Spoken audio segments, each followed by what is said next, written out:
But we begin with breaking news out of Hartford, where firefighters are responding to a house fire right now. Thanks so much for joining us tonight at 10. I'm Jen Bernstein. And I'm Ben Goldman. All of this happening right now on White Street. Fox 61's Gabby Molina live on the scene with the latest. Gabby, what can you tell us? Ben, Jen, this fire happening in the city's south end, and right now I'm joined with Deputy Chief Kenneth Kowal, who's going to give us the details. What happened here? Well, approximately 8:30, we started to take calls of a reported fire on the second floor with possible people trapped inside the building. On arrival, within 2 to 3 minutes later, they confirmed we had a heavy fire showing from the third floor, or second floor, extending up to the third floor. One occupant met us out front, and she stated that there's still somebody in the building. So as subsequent companies made a push up into the second floor, because we still had a report of somebody either on 2 or 3.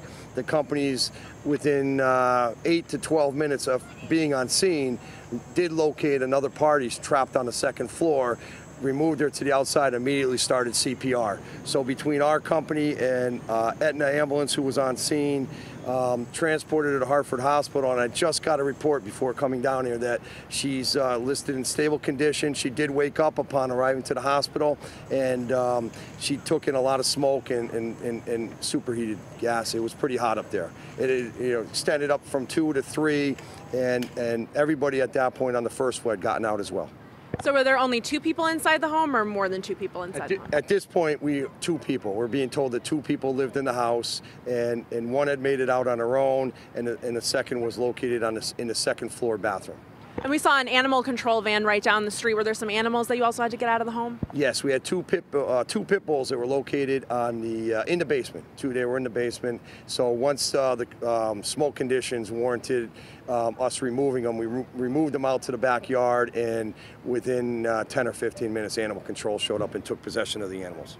And I mean, how quickly were you able to get this under control? Any issues for you guys in terms of water or anything like that? No issues with the water. It was tight quarters. It's a smaller area, and the third floor was a dormer-style attic apartment, so it was tight to begin with. Then once we had the fire conditions we had and the living quarters, it made for a lot of tight areas that had to be searched in order for us to find the lady on the second floor. But as far as water conditions or weather conditions, it was more just the time to get in there once we knocked down the initial fire, because we had heavy fire on arrival.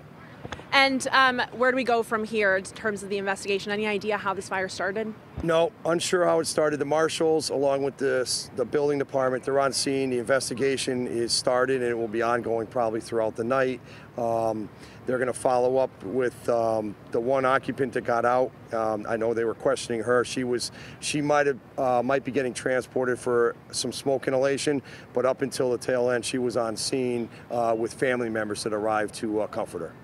Well, great work by you guys getting everyone out safely. Thank you so much for speaking with us. I really appreciate it. Okay, thank you. So we will continue to follow this very closely. As you can see, still a very active scene here. And like you just heard the Deputy Chief say, everything is still under investigation. So as soon as we learn more details, we'll pass those along to you. Live in Hartford, Gabby Molina, Fox 61 News.